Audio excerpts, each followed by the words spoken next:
Hello, this is Art Gaines. Today I'm reviewing Runaways, a Marvel comic that ran between 2003 and 2010, which was written mostly by Brian K. Vaughan and had a variety of artists work on it. But the main artist was Adrian Alfonso, who had a very peculiar style with a sort of very unique lean Claire quality and very expressive mouths. They're so expressive they kind of look a bit weird sometimes. But the style really stood out from a lot of Marvel comics that were around at the time. They were going for more of an anime look, and that came across more in the covers than in the actual artwork.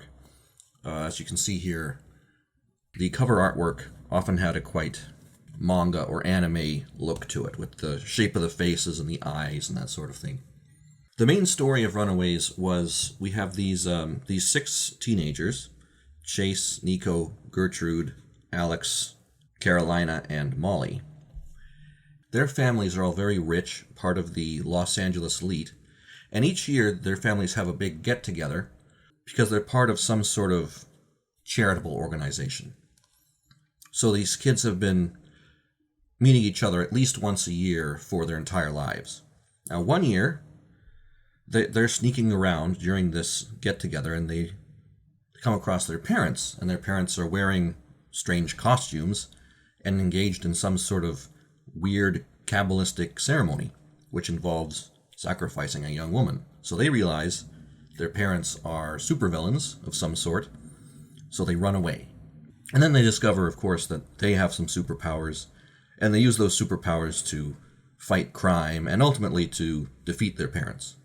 Their parents are part of a kind of a doomsday cult in the service of these eldritch gods or possibly angels called the Gibberim, who want to destroy the earth and recreate it in their own image.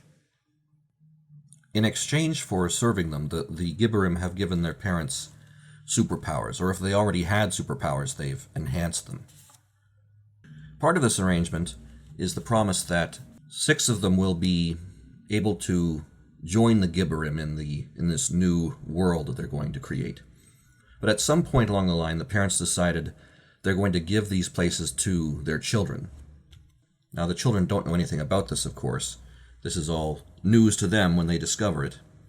And they set about trying to set things right.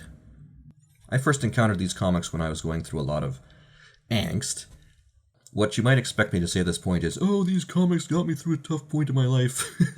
No, that's just incidental. They're good stories and they've stuck with me. One way you could describe these comic books is sort of like the Titanic of Marvel Comics. I suppose that might seem like a strange thing to say, but I'm going to try to explain what I mean by that. In the entertainment industry, there's always been a social justice agenda there. Even if you go back many, many decades, there were still elements of that. But it wasn't until Titanic, in my opinion, that they really started ramping up the social justice agenda. And at that point, they were still able to tell a good story, but insert social justice into it in such a way that it didn't completely ruin the story. Now, today, of course, we've come to the point where the social justice agenda is everything, and they're not capable of telling a good story. And that's how you end up with things like the Disney Star Wars trilogy and stuff like that. And Runaways sort of played the same role as Titanic, just in the comic book industry, or at least in Marvel. Because at this point, they were still able to tell a good story and inject social justice into it without completely ruining it. At this point in Marvel Comics, they started to subvert a lot of the comic book tropes and started making fun of the original characters, but without completely emasculating them. For instance, Captain America and Wolverine appear in these comics, and they're sort of made fun of, but they're not completely destroyed. The entire series is quite good in my opinion, but the best sequence is the first 3 volumes, which is issue 1 to 18. This tells one cohesive story about the kids discovering that their parents are supervillains, discovering their own superpowers and then ultimately defeating them. In later stories, they would go on to help out other runaways, or they'd go back in time, or they'd have various run-ins with other superhero groups, and they're all pretty fun, cool little stories that tied into all the other Marvel Comics properties in one way or another. Here they are interacting with Spider-Man and Captain America, Iron Man and Wolverine, Spider-Woman, Luke Cage. Here's Punisher making an appearance. Here's Molly having a bit of a moment with Wolverine. After issue 18, some of the social justice nonsense sort of got ramped up again. So after issue 18, there was a lot more Bible bashing and presentation of this idea that modern atheists and Marxists have, that, before they came around, the world was populated entirely by idiots. Very arrogant, very ridiculous, but these stories are about teenagers, so you kind of expect to be like that. Growing up, I knew people exactly like these characters. I knew people like Gert and Nico and Carolina. They had the same sort of attitudes and behavior patterns. Sort of people who thought they knew better than their parents, thought they knew better than anyone who's ever lived in the history of the world. When I was first reading these comics many years ago, I got the distinct impression that they were trying to impress upon kids, or the people reading these comics, the idea that, parents are stupid and you should go your own way, and that sort of thing, which is, of course, part of the Marxist and social justice agenda, which is very subversive.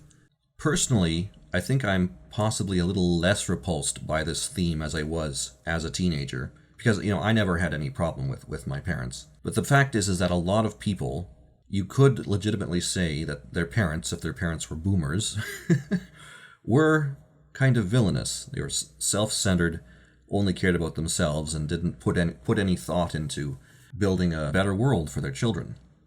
So those sort of parents are parents that you should kind of run away from, at least run away from their worldview, the way they approached life. They don't exactly reach the level of supervillains, of course, but a lot of what they had to teach my generation was absolute nonsense, and should be completely rejected. Here's the whole series together, 11 volumes, so quite thick. They did turn this into a TV show in 2017, which I believe ran for 3 seasons. I think I watched the first season, but my interest petered out somewhere through the second.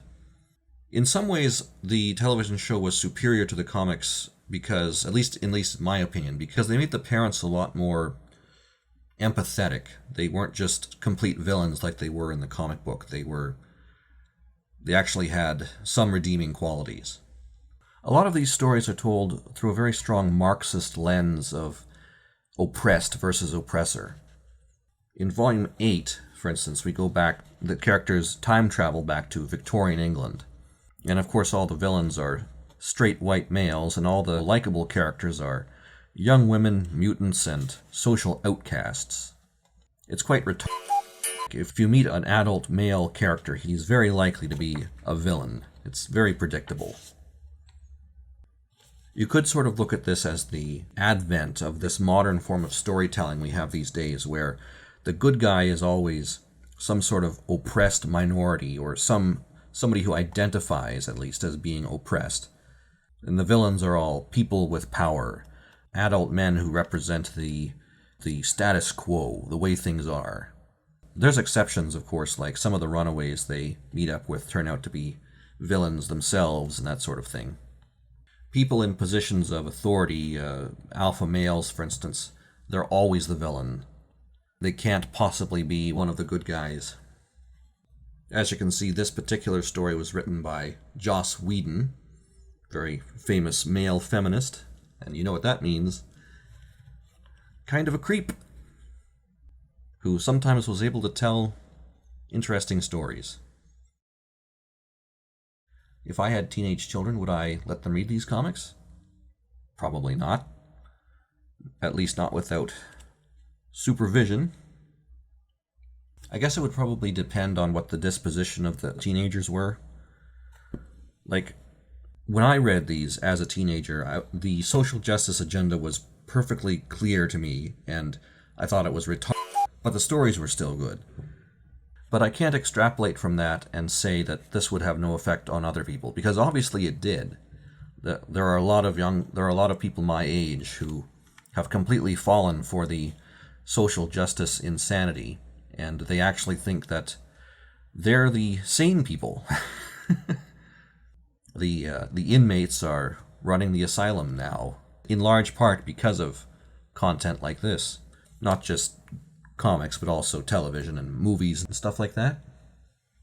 This attitude about children knowing better than their parents is, of course, a very important part of the Marxist agenda, turning the young against the old, trying to convince the young that their parents are all idiots, because the older you are, the more right-wing you tend to be, and so you can't have a Marxist revolution without mobilizing the young, who are not fully capable of comprehending the consequences of their own actions. So, that was a bit of an introduction to Marvel's Runaways. I quite enjoyed them myself, though they do represent the jumping-off point where Marvel Comics really started pushing the social justice agenda. I'm Art Gaines. Please take note of the links in the description, the other places where you can find me, because you never know how much you can depend on any one platform. Also, in the description, you'll find a link to a short audiobook which I've written called The Lure, which you might like, so check that out. Thanks for watching.